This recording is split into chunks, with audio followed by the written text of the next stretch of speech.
Welcome to Talking Pictures. My name is Christian Genzel. I'm a filmmaker and film journalist from Salzburg, Austria. Talking Pictures is a podcast series in which I talk to the people who made some of my favorite movies. Today's guest is Bob Blackburn. He is the son of the famous sportscaster by the same name, Bob Blackburn, who was the play-by-play voice of the Seattle SuperSonics of the NBA and was inducted into the Sports Halls of Fame in both Oregon and Washington. Bob, the son, also has a background in radio, but the reason I'm talking to him today is the book he just released, Kathy Wood and I, How I Fell Down the Ed Wood Jr. Angora Rabbit Hole. Bob, you see, is the custodian of the estate of the independent filmmaker Ed Wood, the legendary, famous, or infamous director, writer, and producer of films like Plan 9 from Outer Space, GLEN or GLENDA, and Bride of the Monster, which are sometimes called cult classics, sometimes called the worst movies of all time, but in both cases are appreciated and celebrated for offering a kind of cinema that's wonderfully different and unique. Bob became friends with Ed Wood's widow, Kathy Wood, and in his book he paints a vivid picture of a very unusual friendship, and he talks a lot about Ed Wood's work and his legacy. In our interview, Bob discusses the legacy of Ed Wood, his friendship with Kathy, the Tim Burton biopic starring Johnny Depp, which came out in 1994, and much more. My interview with Bob Blackburn was conducted in connection with our German language podcast Lichtspielplatz. So, if you speak German, please visit lichtspielplatz.at and check out episode number 74, which features an in-depth discussion of Burton's Ed Wood and the Ed Wood movies. If you enjoy my interviews here on Talking Pictures, please consider heading over to patreon.com/talkingpicturespodcast to support the production of new episodes. And make sure to check out our other interviews on our website, talkingpicturespodcast.com. So without any further ado, here is Bob Blackburn. Hi, Bob. Thank you so much for joining me to talk about the wonderful world of Ed Wood and his wife, Kathy. And thank you so much for providing me with an advance copy of your memoir, Kathy Wood and I, How I Fell Down the Ed Wood Jr. Angora Rabbit Hole. Thank you. A very touching story of a friendship that was really sort of started by a lot of different coincidences, I think, that came together. So maybe you can talk a little bit about just what your first encounter with the world of Ed Wood, with his work, what that was like. It really was the Ed Woodathon Film Festival that was put on by Johnny Legend and Eric Caden. Eric ran the Hollywood Book and Posters here in Hollywood, and they had rented out what was called, I think, the Hawaiian Gardens Movie Theater over the course of the summer of 1992. And every weekend they were doing little mini film festivals of a lot of cult movies. And they were doing this Ed Wood Film Festival, and I had heard of Ed. I was aware of who he was. I was aware of Plan 9 from Outer Space.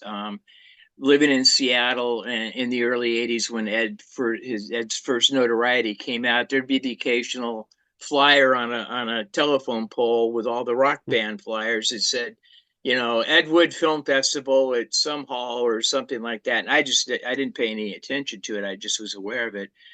But those weekend series of films they were having, they were like $5, and you'd get like 6 or 7 movies, and this whole weekend was dedicated to Ed.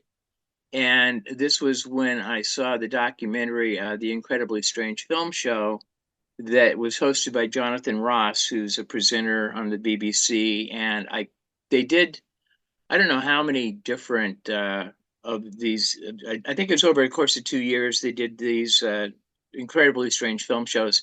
And this one on Ed had the interview with Kathy Wood in it, as I mentioned in the memoir. And it's kind of my go-to moment of enlightenment in lots of different ways, as I was sitting next to a friend of mine who played in a band called the Muffs, and her and her boyfriend were also at this Ed Wood thing.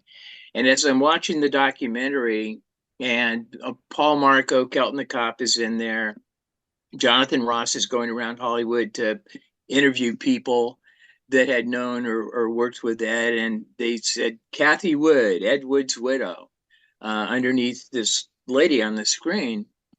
And she looked familiar to me. I had moved into my apartment here in Hollywood in 1989, so this is 3 years past when I first moved here. And of course, living in the building, I would see this little old lady occasionally out walking her dog in the front of the on the sidewalk, or just passing her in the hallway. So I was familiar with the lady, but I just went, wow, she looks really, I think she might be my neighbor. And I nudged my friend I was sitting next to, and she said, oh, cool. And her boyfriend overheard that. And that was kind of my introduction to it. And a few weeks later, I ran into Kathy in the hallway of the apartment building, and actually stopped her and asked her if indeed she was Mrs. Wood.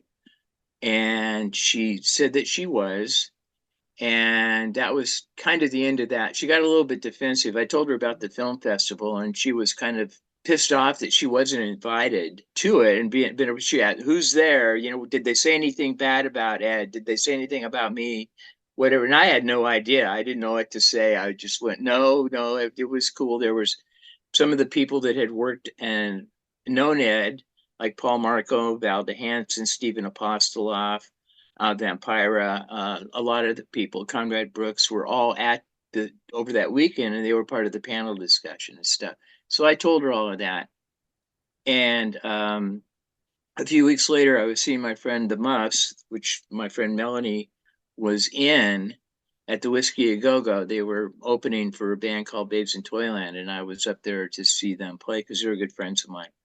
And Melanie's boyfriend came up and approached me, and he said, by the way, do you remember that Ed Wood Film Festival? And you mentioned that that lady that was in the documentary might be your neighbor. I was just wondering if what was the story.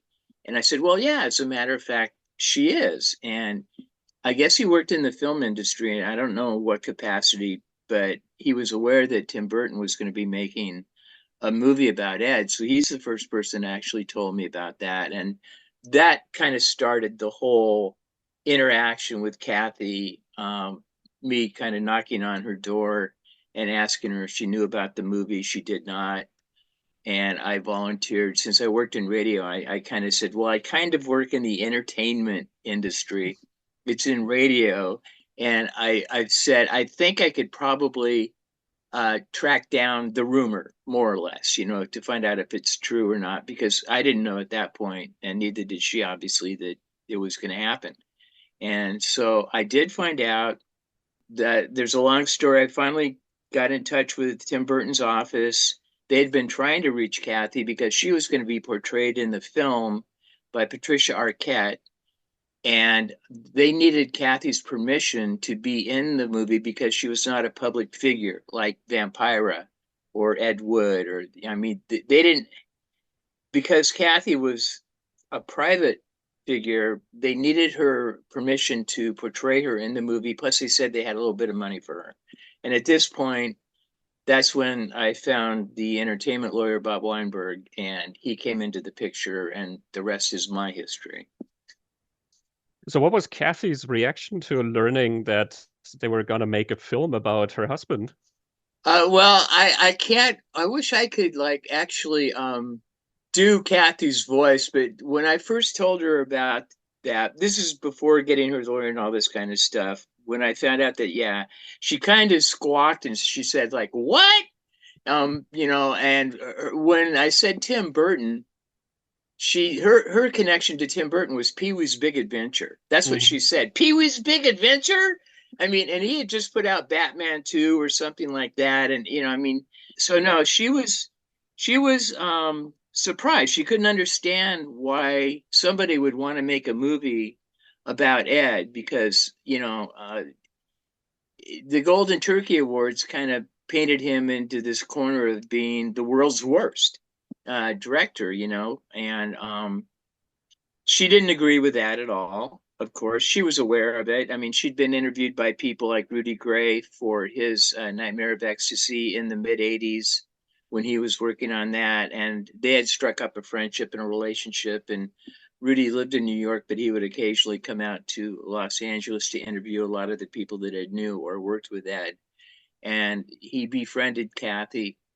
And so she was aware that Ed had a certain kind of cachet among cult film people. And her comment was always, "It's too bad he didn't live long enough to see the adulation of the fan base out there," and which has really only continued to grow year after year, which just I'm grateful for. It just kind of surprises me, and I know that she would have been very surprised and grateful. I don't know if she would have liked my book, though, to be honest with you. Really? Why not?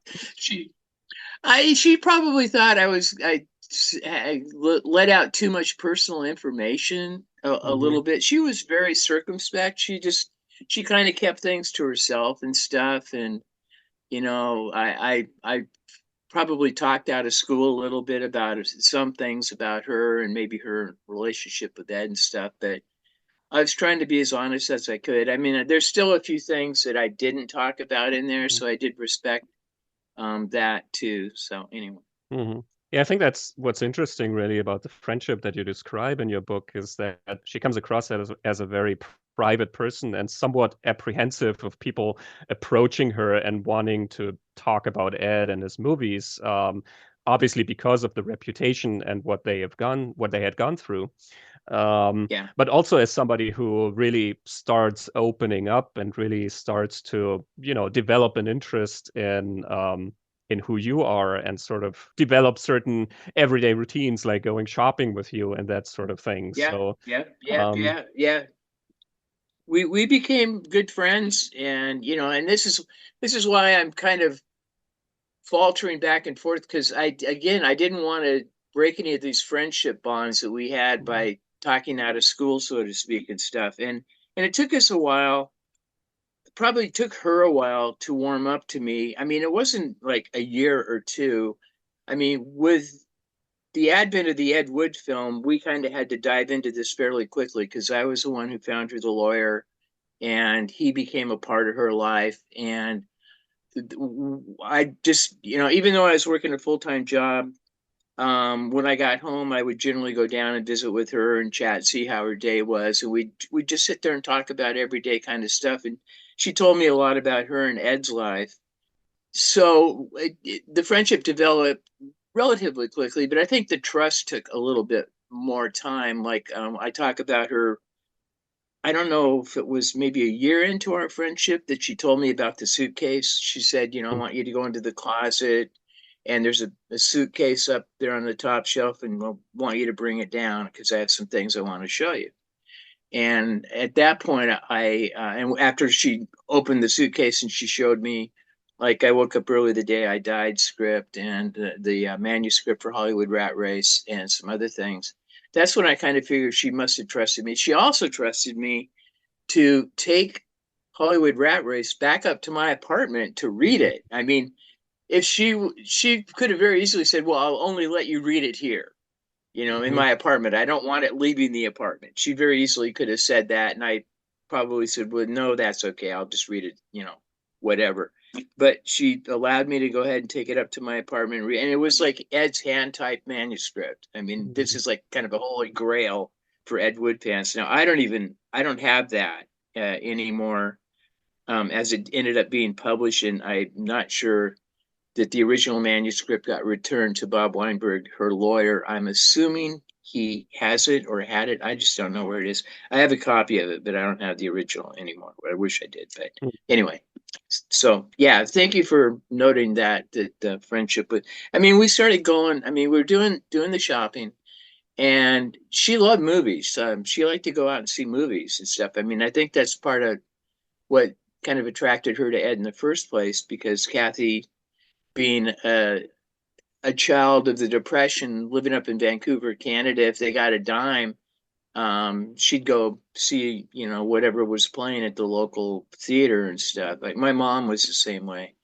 Like usually back then it was a dime on a Saturday to go see the matinee and see the serial and the newsreel and a double feature, whatever it would have been. So Kathy always like films. And I actually put in there, I don't know if you noticed it, but one of the appendixes, the very last one, was the list of all the mhm, movies that we saw together. And it's really kind of a fascinating list because it's not your usual, like what was popular. at that point in time. I mean, we saw Lock, Stock, and Two Smoking Barrels, and I just, cracked up. And of course, Kevin Spacey was her favorite actor of all time. So anytime there was a new Kevin Spacey movie out, whether it was Shipping News or K-Pax or Hmm. whatever it was, we would have to go, and she would do it all. She was like a little schoolgirl watching Kevin Spacey perform. She just had a thing for him, which I found kind of cute, actually. So anyway. Mhm. Yeah, and it's kind of beautiful that you also connected through movies, in one way and in another way, by going to the movies. Yeah, I mean, it was just, I mean, because she was really cooped up in her apartment. She didn't have a car, she didn't drive. I eventually had to get a car because my job moved from the heart of Hollywood. When I first moved here, my studios where I worked at was only about a 4 block walk from my apartment. But I'm actually living right next door to the building I used to live in with Kathy. They moved us out in 2006, right after she had passed away. I had to move next door. Anyway, so my new studios were 30 miles north of here, and so at that point, I needed to get a car. And so once I had the car, we could go shopping, we could go to the movies, we could, if she needed to go to someplace to get a new pair of shoes or whatever it was, we'd go out and go get her taxes done at H&R Block or something like Mm. that. So having mobility certainly expanded her range of activities and stuff. And she was always fun and interesting. And so, it was. I feel kind of a little bit like it's Harold and Maude. I just was at a bar to see a friend's band play a couple of weeks ago, and they had Harold and Maude on in the background on a screen, and I ended up watching the whole second half of that and forgot how much I loved that movie when it first came out and saw it in the theater. And I went, and it related to my situation. I thought, that's kind of like Kathy and me, except I wasn't going around faking my death every 10 minutes. And you probably also weren't stealing a police car and digging up trees No, and no. everything. Interestingly, Bud Cort is actually in I Woke Up Early the Day I Died. He has Hmm. a small Hmm. cameo role in that film. I don't know if you've ever had a chance to see that. That's kind of the great lost Ed Wood script that's out there. It was actually made in 1997, I think it was, when Reese made it. And for a lot of different reasons, it was just never actually officially screened in theaters, except for a couple of film festivals. Hmm. Was about the extent. And there's a couple DVD versions of it that came out briefly, but then the banks kind of closed. They shuttered the studio that did it. It's a long story, which I don't even know all the stuff. All I know is Kathy has a nice little cameo in it. So Hmm. anyway, and Bud Cort is in it. Hmm. So anyway, so continue. I'll Um, motor mouth. when you first saw Ed's films at that marathon, I mean, knowing about his reputation and about the film's reputation, Mhm. what was your reaction to the films? Oh, I loved him. And that was kind of the fun thing about jumping into the deep end is not only did I see all of the hits, and they were also showing some of his, like the Kenny Duncan Remington rifle commercials that Ed did. Some of the other commercials that Ed tried to sell in the 1950s when he was a partner with, I think, Alex Gordon at the time. And they also were showing things like Jailbait and other it was the whole weekend. It was the immersive experience. And so I mean, I like black and white films. I'm not like a, you could quiz me on stuff and I would get 99% of the answers wrong, but I found a certain charm. And of course the audience, some of the people were laughing at some of the stuff, and I found it like unintentionally funny, like a lot of people do, like the lines that don't work correctly, or the day for night transitions in Plan 9. You go from daylight to nighttime to daylight in the cemetery scenes. So like I said, I got the immersive experience, and nowadays, really, you only see screenings of like Plan 9, Bride of the Monster, and Glen or Glenda. And that's really, the triumvirate of the Hmm. films that more or less get screened on the big screen. I've been to two screenings over the last year and a half of Glen or Glenda, partly due to the LGBTQ ness of the cross-dressing thing. I think he's being rediscovered by that community as being kind of a trailblazer, for transvestism and, that kind of whole thing. And as Kathy told me, that Ed always said that if you want to know me, watch Glen or Glenda. Mhm. And I know that's been said by other people at other times, but I think it's really true. Not only because it's Ed in the film, but he just seems so natural. I mean, when he was wearing women clothing, he looks a little bit stiff, but you just know that that's kind of what he would be doing on the weekend anyway. If he wasn't filming himself being Glenda, he would be out there as Shirley, who was his alter ego, and he was well known for going out in public in drag. And in the 50s and 60s in California, that could still get you thrown in jail. So he was kind of brave with that. But eventually, I've never pinned down the date, but he writes in some of his short story and articles, he writes in like the late 60s, early 70s that being a transvestite is no longer illegal or no longer against the law. So I think there was a law change in the state of California somewhere in the late 60s, early 70s. I haven't been able to pin down what it is. I probably could if I wanted to do the work, but I'm too lazy. So But I agree. I think there's really like a documentary quality to Glen or yeah, Glenda. And he's so open about yeah, the transvestism, and he's so positive about it. I mean, he's really trying to educate people about what this means and what it doesn't mean. And right. even though the film obviously has its faults and some of it is, as you say, very stiff, or I mean, Bela Lugosi is just really Yeah, what's that crazy all in the about, film, right? right? Yeah, But exactly. still, you can see how earnest he is in really Yeah, documenting that part of his life and also obviously other people's lives.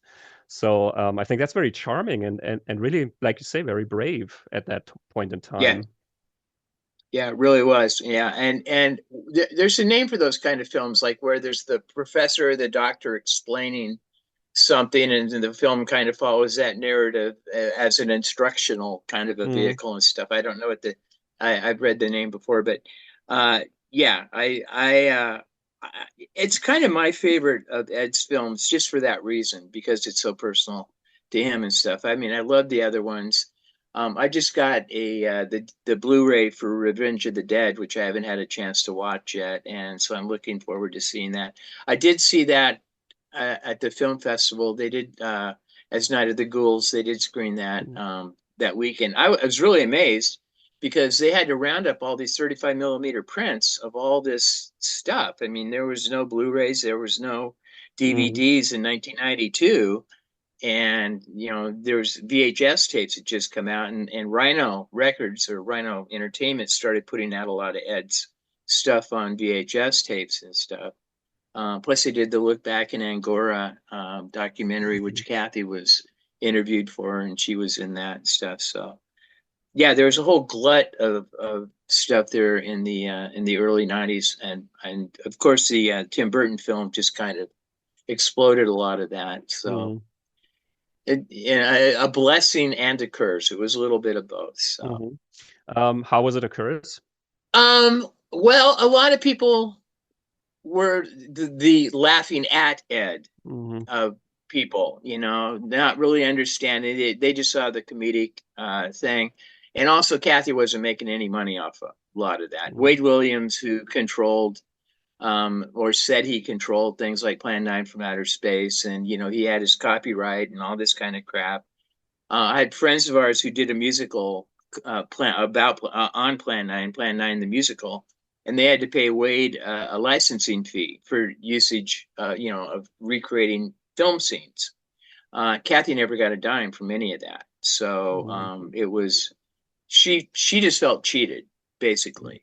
And so when this whole glut of things came out, I think Rhino was nice enough to send her a little bit of something, because by that point we had Bob Weinberg, and he knew one of the owners of Rhino, and so they had a connection. So I think Kathy may have gotten a little bit of money from them for sales of tapes or something like that. But there's so much bootleg material out there, and there still is to this day. I mean, the estate really has no control over a lot of stuff that's out there. So, I mean, partly because we don't know what copyrights Ed may or may not have owned, and a lot of stuff would be in the public domain. Mainly the films. I've never really paid a whole lot of attention to people putting out the films because I can't make any kind of claims saying we think we own them. Because Kathy even told me, she said she saw when Ed sold the rights to Plan 9 for $1. And well, I can't remember his name's escaping me right now. Reynolds, who was their ex-landlord, who helped them get connected with the church, the Baptist Church of Beverly Hills, and was one of the co-producers on Plan 9. Actually, Ed ended up selling off whatever rights he may or may not have had to Reynolds for a $1 bill. And Kathy said she was there the day, and she got so pissed at Eddie. And that's kind of anyway. So I've always felt more comfortable with the literary stuff, his writings for the porno business. That's why I put out the anthologies. I put out 2 anthologies of his short fiction and 1 anthology of his articles, which are kind of like essays that he was doing for Bernie Bloom at Pendulum Publishing during the late 60s, mainly during the early 70s. And I felt a little bit more like we have a right to publish those or republish those, because the publishers are long gone. Those have been out of business for many, many years. And the girly magazines kind of morphed into the adult video trade and changed names, changed owners. They were all mob controlled. And I don't think the mob cares that much about me making $5.25 every few months on a royalty check from Bear Manor Media. Come after me, I dare you. So I felt more comfortable doing that. Now, the one thing we haven't really done yet is some of Ed's books, republish them. Some of them have been republished, a handful of them. I'm hoping to be able to, down the road, get his books republished through Bear Manor. That's a possibility. I don't really know if it's 100% yet. But again, a lot of the people that are fans of Ed have heard of the books, or they buy them on eBay, and they're spending like $200 or $300 for a copy of original copy of Death of the Transvestite, or whatever of the Eddie titles. There's a lot of them out there. We still keep finding new stuff all the time. Anyway, so it's kind of odd being in the position I'm in. I wish I had more control over the estate in lots of different ways. But I'm happy to be doing what I'm doing now, like doing this interview with you, just to kind of get the word about Ed out there a little bit more for people who want to know more about him, or people who just hearing about him for the first time and going, "Oh, that guy sounds like an interesting guy." And I'm going, "Yeah, he is. You might want to check him out. Trust me, it is interesting." I wish I would have met him, to be honest with you. I really do. But never had that. But knowing Kathy was the next best thing, and our friendship lasted nearly 15 years. So I'm blessed to be able to have said that I knew her for that long, and we were good friends. So I go down to visit her every so often. She's in the Hollywood Forever Cemetery here, and that's a little niche. And she's about 20 feet from Rudolph Valentino, which I think she would have cracked up. She would have thought that was pretty cool. So yeah.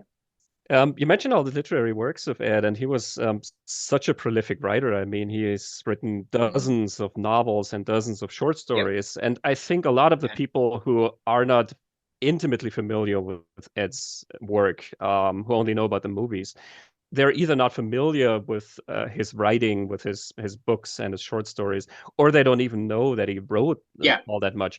So how does all of this writing of his, how does that relate to the movies? Is it its own world, or are there connections to the movies? It really kind of is its own world. The only connection to the movies, one of the short stories, The Only House, became the basis for necrophilia, I think.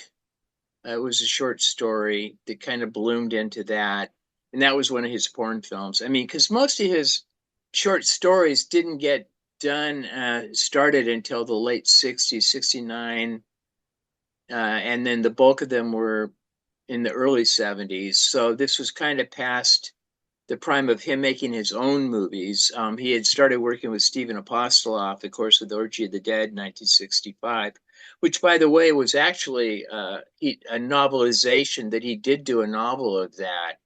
And I recently reread that, and I like the book, his novel, much more than the movie, to be honest with Hmm. you. The movie's just kind of tawdry, kind of cheesy. Criswell is drunk in it most of the time, and the strip scenes are really stupid. I mean, that's the whole point of the film, was to have these half naked girls in there so Apostoloff could make some money. Hmm. The story, the novel, has much more suspense and is a little bit darker. And I find Ed's writing kind of fascinating in a lot of different ways. He loves twist endings also. He kind of had that, like Hmm. Twilight Zone episodes. He always liked to have that little twist ending. There's one of his short stories involves a couple. It opens up with a couple in the woman's apartment building, and they're getting out of bed. They've just had an all night love making session, and they're talking back and forth and stuff. And it comes up in their discussion that the guy is actually a hitman for the mob. Hmm. And the girl is kind of asking him more about, this particular assignment he's got. And he's kind of talking to her. And he goes to the bathroom and he gets out some vodka or some alcohol, and they drink and stuff. And at the end of the story, he turns around and he puts a bullet in her head. Hmm. And she was the target, because Wow. she'd been talking about his job to other people she shouldn't have been talking about. And that's the Hmm. kind of twist endings that Eddie liked to do. You don't see that one coming in the bulk of the Hmm. story. It's like kind of the last couple of lines. He turns around and he puts a pistol to her head, pulls the trigger. Hmm. So most of his stories and articles, and some of the articles he wrote, he did write about the film industry. Most of it was about the burgeoning adult film trade of the late 60s and the early 70s, when the loops were just started getting Swedish erotica and all that kind of stuff.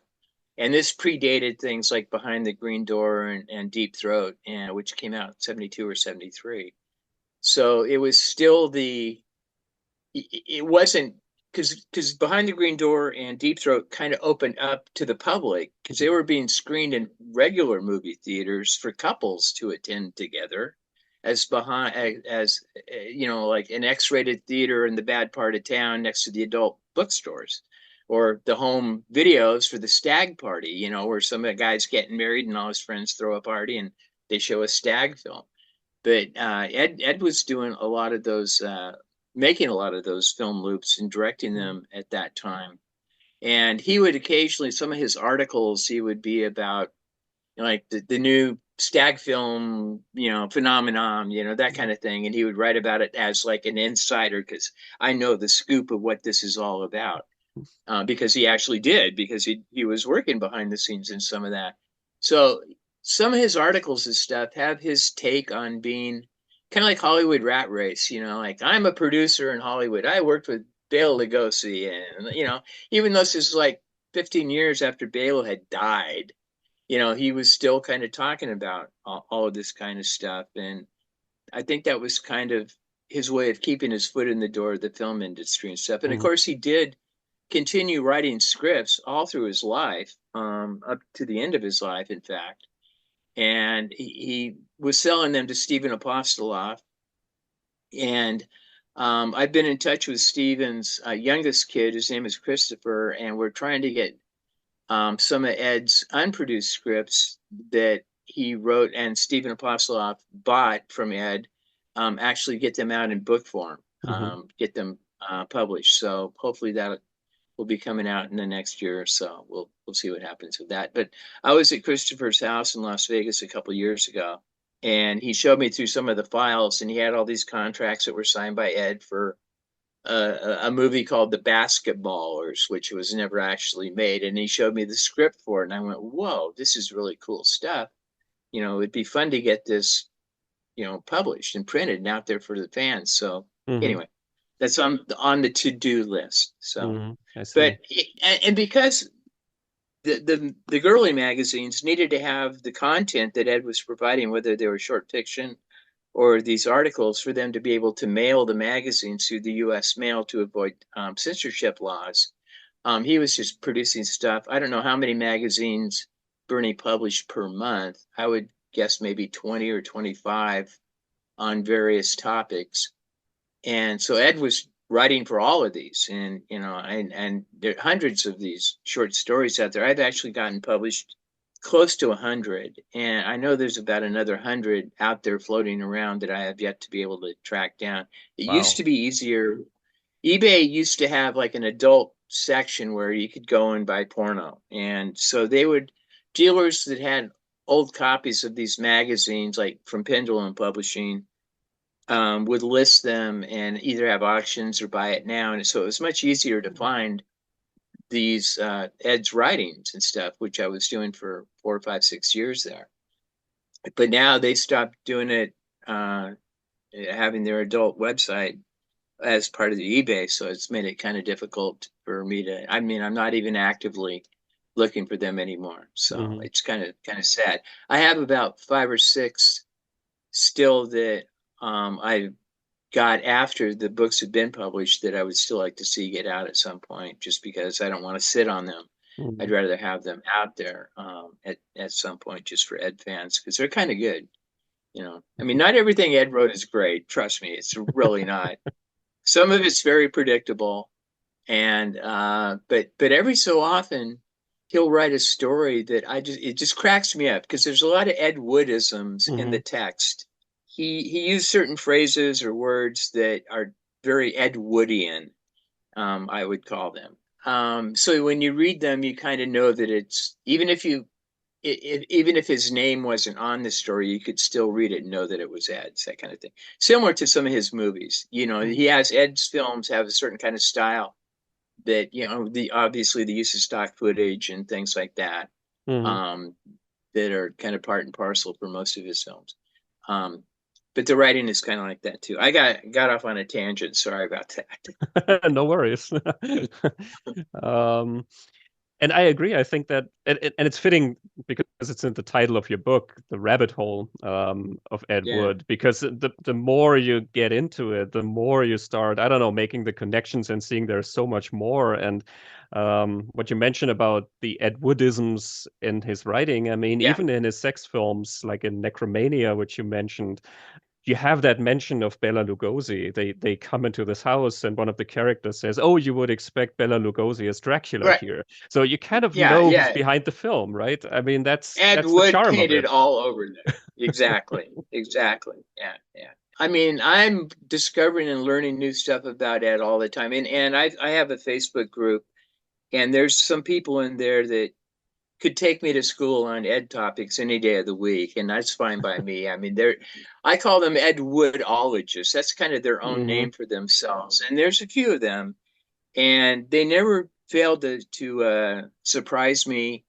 And I learn stuff all the time. And that's kind of my one regret with Kathy, is knowing what I know now, or knowing what I don't know now, what I would have asked her back when I did know her. But the flip side of that coin is that if I would have been too inquisitive and would have had like enough knowledge about Ed to kind of quiz her about stuff, like, which I wish I could do now, she would have got all defensive and would have wondered what my motives were, and she would have probably just kicked me out of her life, unless she needed a ride to the grocery store, in which case she says, like, let's go to the grocery store. But she really didn't. She was kind of terrified of fanboys in lots of different ways. Like when we went to the cult movie convention, and she was on a panel with Vampire and Dolores Fuller came over from Las Vegas where she was living then. And Kathy was on this panel for the Cult Movie Magazine's convention that they had at the Roosevelt Hotel here in Los Angeles. And afterwards, she was just getting approached by, and I understand that. I would probably be the same way, depending on who the person was, of wanting to go up and say, hi, I loved your husband's work. Would you sign this little program for me or whatever?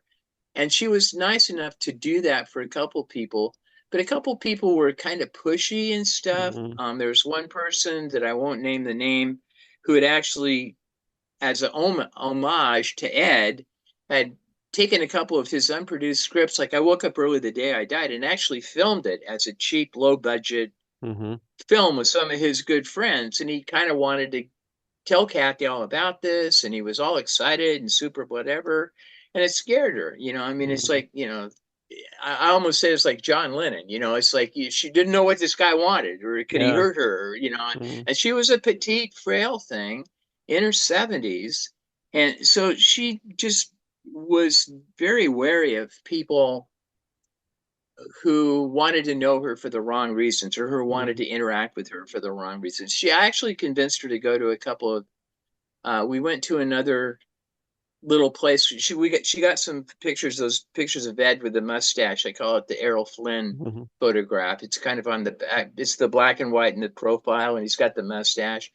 And she got some of those made up, and so she would have something she could sell and sign at like a little, you know, convention, which we actually took with us to the Cult convention and went downstairs where they had people signing stuff for fans.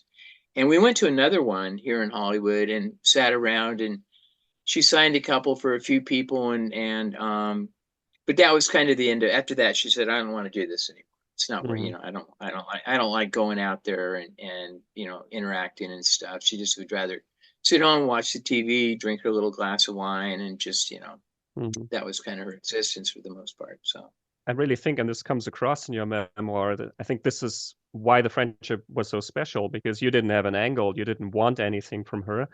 You were just genuinely interested in her stories and, you know, sharing stuff about her life and your life. There was nothing that you were projecting onto her or some kind of reaction that you wanted, like that filmmaker that you mentioned, for example. And I think this is why this friendship was allowed to really blossom into what it was. It's true. It's really kind of funny though that a couple of times we'd be chatting and she got a little bit in her cups, a little bit drunker and stuff like that. And I might have said something wrong. We argued one time about black clothing and white clothing. Like if you're out in the desert, you'd be wearing a white robe because it reflects the sunlight. She says, no, black reflects the sunlight. I go, no, no, no. So we got into this argument about that. And she got pissed at me and she threw a pillow at me. And she kind of screamed at me and said, get out of here. I don't want to see you. I don't want to talk to you. But she was a little drunk. So I went, okay, that's fine. I'm gone. And the next day, when I drove home and she could see my parking spot. So as soon as I got up to my apartment, the phone was ringing. It's just, I'm sorry, come on down, blah, blah, blah, you know, so she did, you know, and then a couple times towards the end, the last year or so, she just kind of teased me by saying something like, well, when I'm gone, you know, like you and Bob will blah, blah, blah. And you know, I had a feeling that she was saying something about her will in some kind of a fashion, but without really saying something about that. I mean, again, I didn't know. Bob was her lawyer. Bob actually found her an estate lawyer, and they did the will and stuff like that. So it did come as a total surprise to me when she passed away, and Bob said that he and I were going to be her two heirs. So that was not totally unexpected, but was very, I was very gratified and happy that she acknowledged that. And I thanked her, you know, like, thank you, Kathy, quite a bit about that. I would have thanked her more, obviously, when she was still alive, but I was doing a lot of stuff for her then, you know, taking her to the hospital when she had her head, when she passed out one night, and took her down to get stitches and stuff like that. So, you know, I feel it was a fair trade-off in a lot of different ways. You know, I helped take care of her. So, and I didn't have any real family down here, immediate family anyway. So, and a lot of close friends. So it was just kind of a natural for me just to be her friend and, you know, do what friends do, you know. So, yeah, do you want to go see a movie? Yeah, sure. What do you want to see? I don't know. Let me see what's playing, you know, that kind of thing. Or, are we going to the grocery store on Saturday, Kathy? We go every Saturday. Come on, you know. So, yeah, yeah. Mm. Yeah. And you kind of saw how much she appreciated that through her will then, I guess. Yeah, yeah. I mean, you know, I mean, she thanked me many times for stuff, you know, but you know, I mean, I don't think we ever had a heart-to-heart kind of conversation and ended up weeping on each other's shoulders, like, Mm, "Oh, you're my best friend," mm, anything like that. It would have been very awkward for both of us. mm, I'm kind of a solitary person for the most part, and she kind of, after living with Ed, going through all their ups and downs for their entire marriage and stuff, had was now living on her own. And for a while, she had one of their dogs until the dog passed away. So she didn't have any pets uh, uh, after about 1994, 95. So I knew her for a couple of years when she still had one of the dogs that she and Ed had. But after that, so she had a couple of neighbors in the building, some friends across the hall that she would go chat with every so often.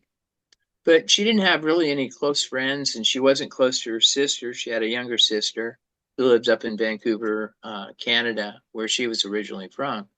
And they weren't close at all. Kathy, just, they were, I think, 7 or 8 or 9 years apart in age, and just their mm, lives had totally gone different directions. Her sister had gone to college, gotten married, had her husband was a successful businessman, and of course Eddie was not. And they were always one step ahead of the landlord, and then mm, finally getting evicted from their last apartment, and you know, Ed dying 3 days later and stuff. I mean, you can't make that stuff up. That's just what fascinates me about that whole story. And I'm reminded of it every day. I live right behind the apartment building that they were mm, evicted from. And mm, I would, my friend who was visiting from out of town, we were walking around last night. We walked by the Yucca Street apartment and stuff, and we're reminiscing about Ed and Kathy. And because I told, it's now covered with ivy, mm, and it looks like an old college building with ivy crawling all over it. But back in the 70s, it had no ivy, and it was, I've seen a picture of it, and it was pale pink stucco, and it mm, looked really run down and shabby back then. It's been remodeled and updated, and now it has students who go to a local it's not a film academy, it's for dramatic arts like theater mm. and music and stuff like that, which is just down the street. So What was Kathy's reaction to the Tim Burton movie? Did she think that it did him justice? she said Eddie would have loved it. That was her Mm, take on it. And she loved it. For the most part, I have to be kind of careful how I couch this in a sense, because I can't really speak for her, but the people at Disney had a screening ahead of time before it was actually released, and she was invited, and I think a couple other people. So she saw it before. Well, wait a minute. There was a screening for invited guest cast and crew that I attended and sat next to Paul Marco. I'm not sure which one of us saw it first. I'm pretty sure it was her because they would have shown it to her before they had this cast and crew screening. And when I talked to her later that afternoon when I got home from work, she said it was wonderful, that Eddie would have been proud of it, and she just wished that Eddie would have lived to have seen it made. She said the one scene that she had a hard time with was the Corla Pandit rap party scene where Ed comes out in drag and does the dance of the seven veils, as mhm, she called it, and then removed his dentures and stuff. She said Eddie would have never done that. You know, he went, but if you read Dolores Fuller's book, that actually happened. I mean, mhm, Kathy wasn't around when that happened. This was when Ed was still with Dolores, like 1953, 54, whatever it was, 2 years before Ed and Kathy got married. And I don't think Dolores's book was out at that point. So Kathy had no way of knowing. And she and Dolores weren't close friends or buddies like that. They met each other a couple of times. And Kathy always said, "Oh, I have no problem with Dolores. That was before me." And they were, you know, in love. The only person she had a problem with was Norma McCarty, who was Ed's first wife, who abandoned Ed or kicked him out of her house or apartment a few weeks after they got married. But that's another story for another day. But Kathy, that was the one scene that she didn't like, but she liked everything else. And I think she liked the way the movie ended with them jumping in the car in the rain and driving to Las Vegas to elope, which they did actually drive to Las Vegas to elope. Not under those similar circumstances as the film. The film obviously took a lot of liberties with actual facts. And of course, Bela Lugosi Jr. was pretty pissed off about the portrayal of his dad in the film, swearing and also having little tiny Chihuahua dogs and all that kind of stuff. And being, I mean, obviously his dad was an addict. But all in all, Kathy was very happy. We went to the big screening they had here in Hollywood. We were hoping that Disney would have a premiere with Klieg lights and, you know, the red carpet and all the stars and the TV cameras. You know, that was kind of her dream. Eddie always would have loved to have had a big premiere, and she could have been interviewed, like walking the red carpet and stuff, and I would have been her date for that night. But as it turned out, the actual opening of the film was back in New York, and Tim Burton and I think Johnny Depp and Patricia Arquette were back there for that. I think it was the New York Film Festival. And so they had a screening here for invited cast and crew and other people associated with the film. And then they had the wrap party for that at the back room at Musso and Frank's. And Martin Landau was there, and Juliet Landau, who plays Loretta King in the film, was there, and Sarah Jessica Parker and a few of the other actors that were in the movie were there. So we got to see it on the big screen in this theater. It wasn't the Chinese theater, but one that was on the boulevard about a block or so down that was relatively new at the time. Place where Kathy and I think we saw Titanic there. And they had the wrap, and Disney paid for a nice big white limousine, and you know, we got to take the limousine all of a half a mile down Hollywood Boulevard. But it was nice to be chauffeured to this event. Went to the after party. That's where I put a couple of pictures in the book of Kathy with Martin Landau and her with Dolores Fuller. So that was one of the nice things. It wasn't quite the big, huge Hollywood premiere that Kathy would have liked to have seen and would have hoped to have had, but it was good enough, close enough for rock and roll. So yeah, we enjoyed it thoroughly and stuff. And we were just disappointed that the movie didn't do better. And its run, it didn't make its money back. And I think the people at Disney considered it a failure in some ways. And I think I wrote in the memoir that Columbia Pictures was initially going to be doing the film, not Disney. And Columbia, when Tim Burton insisted that it be in black and white, Columbia said, well, it's not going to sell in foreign markets. They're going to think it's something wrong with it. You know, because not many movies in the early mid-90s were actually in black and white, except for like Schindler's List and a few others that were trying to capture the era of that point, like 1940s Germany.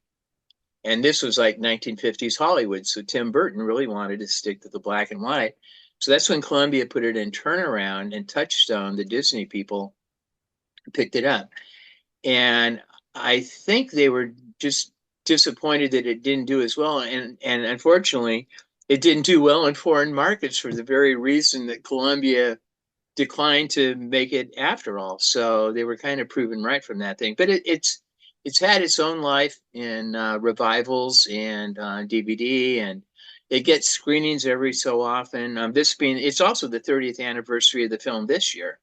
So there's already been one or two of screenings of it here in Hollywood. I know there's another one coming up in October as part of a film festival. And both the screenwriters, Scott Alexander and Larry Kay, I can't pronounce his last name, are all there. They live here and they work here. So they're all, anytime there's a screening, they're always invited to be there to be panelists and talk about the movie and all that kind of stuff.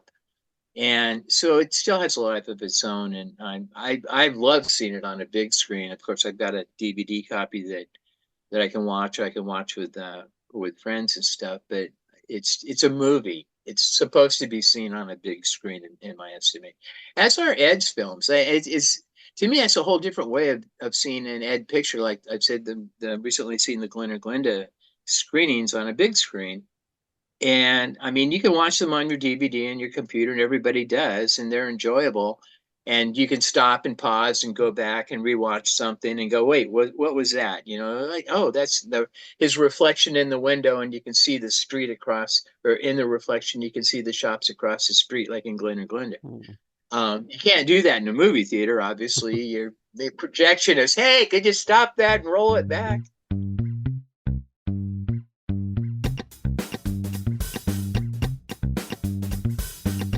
And every year there's like a local Ed Wood fan, and he's also a comedian and a writer named Dana Gould, who is also a good friend of Milo Nurmi's Vampira. They do a staged reading of Plan 9 from Outer Space with sound effects and just as kind of like a charity kind of thing. And they do a live reading, like a radio play. Bobcat Goldthwait, who's one of Dana's friends, is always in it, and he's a huge Ed Wood fan. In fact, they're actually trying to resurrect a lost film of Ed's called Operation Red Light, which as supposedly it's out there. Supposedly they found an unfinished print, and they're trying to get this remade and out there again. So we'll see what happens with that. I'm not even sure if I'm supposed to be talking about some of this stuff. But you know what? Damn the torpedoes, full speed ahead. Wow, but yeah, this is intriguing, and there's the rabbit hole again, right? I mean, even at this point, there's still so much more to discover. Absolutely, yeah.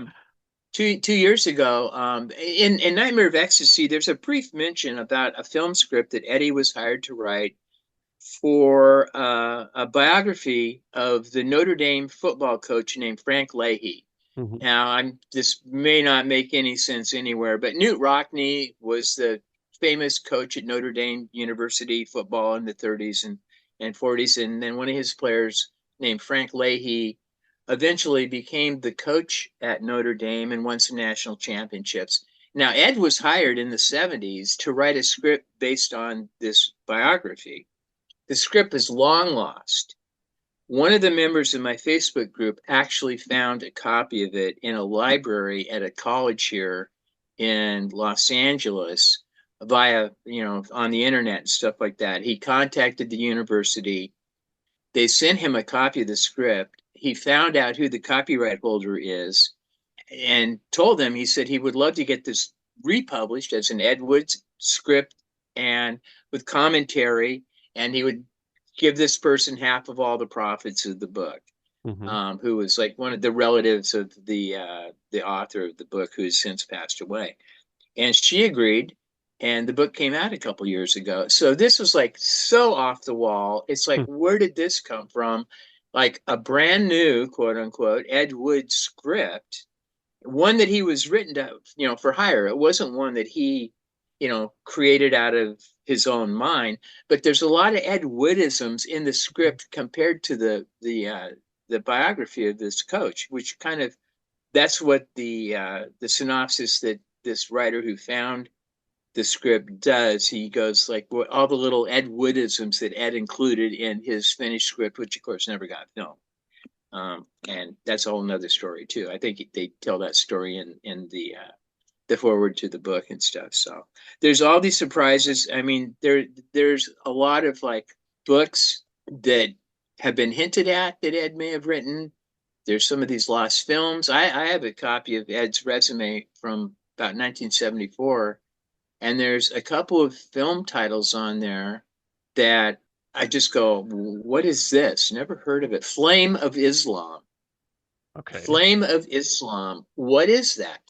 Well, it turns out it was one segment for a nudie cutie of a striptease of like an Egyptian stripper. And Ed actually filmed this, and get this, it's in 3D. And it's been found, and they're doing a restoration on it, and that should be coming. They were trying to get it done this year for Ed's centenary. I haven't heard any updates on it, but it exists. It's been found, and it's being restored. Wow. Go figure. Wow. I will let you know when it comes out. Oh, So please, please. Absolutely. That's fascinating. It's so beautiful to see so much enthusiasm about Ed's work. And I mean, if you think about the fact that this is a filmmaker who was once labeled the worst filmmaker of all time, I mean, how many filmmakers inspire so much enthusiasm and so much dedication from people? I mean, that's yeah, exactly. crazy, right? Yeah, he was unique in that. And it's funny, I've kind of become friends with Harry Medved, who, of Mhm. course, with his brother Michael, were responsible for the Golden Turkey Awards. And one of the first things Harry said to me, he says, we didn't pick Ed as the worst director of all time. That was the readers of our previous book, The 50 Worst Films of All Time, which does not have any Ed Wood films in it, by the way. If you have that book and you're looking up for Ed Wood, well, there's got to be Glenn or Glenn, there's got to be Plant. No, there's none of Ed's films in that book. But they solicited their readers to submit their own list of the worst movies ever made and the worst director and stuff. And Ed won, quote unquote, won. And so that was the Golden Turkey Award, which actually, was the springboard for all the infamy or whatever that's why you and I are chatting right now. It's because of that book. And Harry is always quick to tell me, well, we didn't pick him as the worst. We just it was the readers, it was the fans and stuff. And I think it was kind of like with a wink and a nudge kind of a thing, a wink, wink, nudge, nudge. Know what I Mhm. mean? Know what I mean? And again, it's that double-edged sword. It's like people laugh at him, people laugh with him, people understand him, people don't understand him, and but people are fascinated by this guy who's been long dead for I don't know what 37, 38, 40, I don't know, 1978 till now. So Yeah, that's 46 yeah, years. That's the year I was born. I was born in 78 when Edward died. So yeah. I mean, so it's amazing that it kind of just keeps chugging along, and I'm happy to be a part of it. I mean, again, I talk about fate in the opening of the Mhm. book, and I bring it up a couple of times. And it's really true because I had when I moved here, I was here to work in radio and, and to get into kind of the music scene. Not that I was going to play, but I just have a fondness for music and I like going out and hearing bands playing that kind of thing. And so I was just looking forward to that. Little did I know my life would do 180 Mhm. and I would get involved with Kathy and this whole thing. And but the other thing that surprised me was I call it a career in sound design for the small theater. That was kind of an accident that happened too, in Mhm. parallel to everything else that was going on. If you would have told me that when I first moved down here, I would have thought you were just, pulling my leg or joking or something, because I had no way of thinking that that would ever happen, and it did. And I worked on over 120 shows over about a Mhm. 15-20 year period. Won a couple of awards for it, which I just, I did. It's like, me, you really, that you called my name? No way. Okay, whatever. I'll come up there and I'll say thank you, blah blah blah. And I just, it's been an interesting life. But I appreciate you taking the time to talk to me, because when I step back away from it and I look at my own story and I go, well, yeah, and that's why I decided to go ahead and write the memoir, because I had enough people saying, you should really write your story about Kathy. And when Ben Omar, the publisher of Bear Manor, kind of prompted me, it was like right at the start of COVID. And I figured, I'm retired anyway. I just do my eBay. I'm pretty much home most of the time. So why not? Let's just give it a shot. But just as a general idea, if someone came up to you and said, "Okay, I've heard about Ed Wood, and he's supposed to be this bad filmmaker, and he has this massive cult following. Why should I watch his films? Why should I read his books? Why should I engage with his work?" What would your answer be? Oh boy, that's kind of a tough one. I just think he had a unique voice. I mean, he had a lot of problems internally. I think because of his transvestism, which I mean, he was very out about, and he was proud and happy to be that. He didn't hide it. He didn't shy away from it. But obviously, he drank heavily, which I think was partly because of serving in World War II. Now, he didn't see a lot of, if any, combat, as far as we really know. All the stories about him going into combat wearing women's underwear, it's totally false as far as we know. There's a really good book about his World War II experiences, but I would just tell them that this guy had he was unique. How would you explain Rod Serling to somebody? Rod Serling, the Twilight Zone creator. I mean, some people just have a unique viewpoint and a unique vision of life, and they have the determination or the doggedness or just, the bullheadedness to keep pushing forward when life is pulling you back, and also you're shooting yourself in the foot a lot, which Eddie did, with his drinking caused problems with some of his business associates. And obviously, when he was working with Stephen Apostoloff, his drinking on set would get him fired. When he was working for Bernie Bloom at the publishing house, he would get fired on a regular basis. And Bernie would realize, well, Ed is cranking out all these stories and all this stuff. I need him back. What the heck, I can put up with this drinking for a few more months or whatever. So Ed was a conflicted guy, but he was a storyteller, and that's what I tell people is, like, he talked about his war record, about being wounded, about earning a Purple Heart and all this. And Kathy believed him. She told me that. She said, "Oh, Eddie was in World War II and he was hit with machine gun fire. I saw the scars." Okay, never happened. He won a Purple Heart. Eddie made up stories. He was a storyteller. He was fascinated by films as a young kid. He was fascinated by the radio dramas that were on in the 1930s, the serials, and Lone Ranger and all that kind of stuff. He loved the Westerns, and he dreamt about coming out to Hollywood and making movies. And it's really too bad he didn't find his way to make a Western in the 50s that could have been on TV, even though he tried with like Crossroads Avenger and The Lawless Rider or whatever. These TV, they were just so cheaply made that they didn't stand a chance of being picked up by a TV network. But if he would have come here and actually started working on some of those productions as a grip or as an electric, whatever, just kind of learn the trade. I mean, it's almost like Eddie was fully formed as a movie director, writer, producer. The minute he walked into Hollywood, that was who he was. And he never learned the skill set. I mean, he did by trial and error, just like Stephen Apostoloff did. But Eddie never really learned the skill set as, studying it, learning it, having an advisor or having a guru to kind of show him the tricks of the trade, like how to set up a shot, how to do this, how to do that. But he ended up learning it all the hard way and stuff. But I think he could have cut through a lot of that and probably had a real quote unquote career here in Hollywood, but he wouldn't have been remembered. He would have been just like thousands of other people who've come out to Hollywood, unless they've made it as a big star, producer, or director, or talent agent, or whatever, that has a star on the Hollywood Walk of Fame. He would have been one of those people whose name would have been listed in the credits that go by so fast you can't read the names. Probably, I'm just saying that, if he would have had a skill set that would have enabled him to work in film.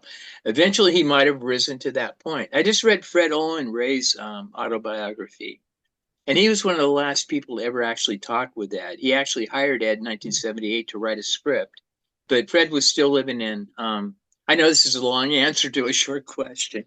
That's fine. And Fred was living down in Florida, and he'd heard about Ed, and he actually found Ed's phone number in a phone book, Hollywood phone book, called him up, and hired Ed to write a script for some science fiction beach blanket bloodbath movie or something. And Fred tells a great story about that, and he wired Ed $500, and this was like in earlier mid 1978, and they only talked on the phone a few times, and Fred would call up and go, "How are you doing on the script?" "Oh, it's coming along, it's coming along, it's coming along." It was never coming along. And after December of 1978, Fred doesn't hear from Eddie, of course, because he's dead. And then a few months later, Fred finds out that Ed had passed away. There was no script, there was no money. And of course, Fred eventually comes out to Hollywood and becomes a well-known cult movie director and actually ends up working. I was surprised he worked on a lot of Hallmark TV specials, TV movies and stuff for Christmas. Yeah. Who knew? But he became a person that Ed would have loved to have been, had worked constantly, was creative, was doing all this kind of stuff. And if Ed could have only have sobered up and hung on, maybe eventually he might have been able to make the mark in Hollywood that he thought he deserved or would have been happy with. But as Kathy said, he would have been so happy to know about this notoriety, being famous for being the worst. I mean, that's kind of again, that's like the be careful what you wish for kind of axiom, so but Kathy always said he would have relished it, he would have loved it, he would have the adoration. She was just sad that he didn't live to see that. So, and so am I in lots of different ways. And I'm kind of sad that Kathy's not here to see what's going on now. Mm. So, of course, she'd be 102 by now. So, Do you feel that Ed Wood was ahead of his time with what he did? No, I don't. I really don't. A lot of people kind of say that. I mean, he was of his time, but he was outside of it and kind of had a parallel universe that he lived and operated in. I mean, Glen or Glenda is kind of a medical docudrama with little bits of horror thrown in. Bride of the Monsters, kind of a science fiction monster movie. Plan 9 is a takeoff on The Day the Earth Stood Still. So I mean, and those had all kind of come before that. I mean, he loved Bela because he loved Dracula from the 1930s. So I don't see Ed as being ahead of his time. He was of his time. There was hundreds of other directors that were creating similar idiosyncratic style of films. What we call cult movies today, the Gower, what did they call that? The Poverty Row films. Like you had a $5,000 budget, you'd go make a movie in 3 days. So there was a lot of that. There was just kind of throwaway filler, for a Saturday matinee, something to go with the A feature. You'd have the B and the C and the D, whatever they were. So I personally don't. But again, I'm not a real film person, so maybe his films were ahead of their time. I mean, Glen or Glenda, in lots of respects, was. But you kind of think, well, that was his first one, and he fired his big shot the first time out, and from then on, it was all downhill. I don't like to think that it was all downhill from that point. But that's the one, only because of the LGBTQ aspect of it, that it still resonates today, because that as a part of society today has come to the fore. I mean, in the 50s and 60s, being gay was criminal in England. You could go to jail. In California, you could go to jail if you were dressed like a woman. They'd get you for pandering, or they'd get you for, whatever the laws were on the books at that time. So from that respect, yeah, that one was ahead of its time. But the other ones, yeah, I don't think so. Yeah, interesting. That's a thought that, came up while I was watching or rewatching many of his films, that I thought that maybe it would be easier for him, if he, let's say 20 years later or 30 years later, if he had done those movies and there was much more of a market for films that were somehow different, or films that were considered, pulp entertainment. It was much more usual to have like an older star of the genre in a bit part. And you mentioned Fred Olen Ray. He had John Carradine in his movies all the time, or Cameron Mitchell and people like that. And just the subject matter would have been so much easier to sell, I think. So I think that's the angle that I was from which I kind of thought that maybe it was just so much harder for him at the time that he was active. Well, I mean, and Kathy always said he just never had the money. He was out trying to get backers all the time, and he just didn't have the finances to do what he wished he could have done. I mean, when you make a film and you shoot it in 4 days, like Plan 9, we're on a budget of, I don't know, whatever they had, $5,000 or $10,000, 15 maybe. I don't know the numbers and stuff like that. But you're going to be rushed for everything. It's like, it's just like in the Ed Wood film with Johnny Depp, and when Tor's walking through the door and he hits the door. No, he would have done that in real life. Cut, let's print it. But Eddie, the big guy hit the door. Yeah, whatever. Let's move on.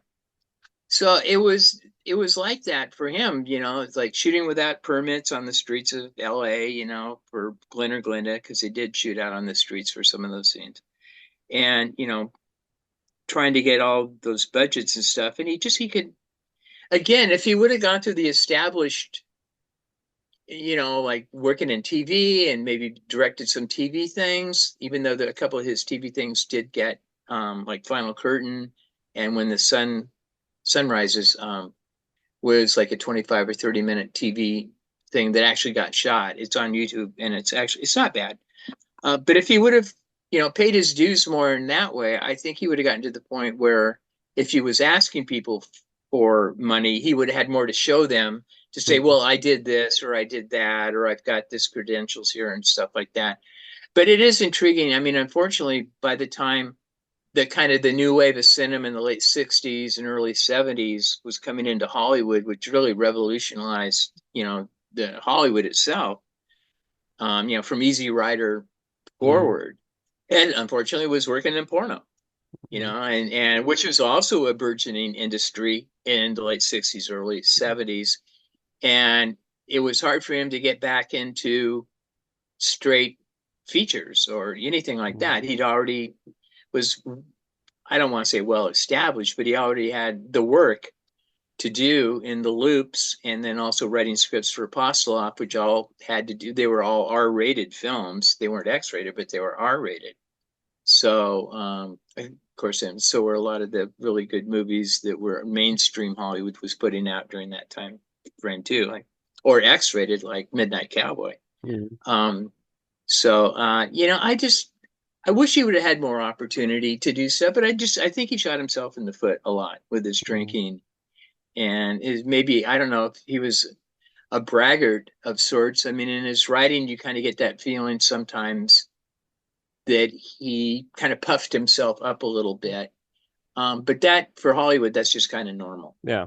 People just kind of do that out here anyway. Just, like, oh yeah, did you see me in such and such? I was, and they had a little walk on. They were a background actor in a well-known movie. And, yeah, did you see me in Titanic? It's like you were one of the background people there in one scene for 2 seconds. So, yeah, I don't know.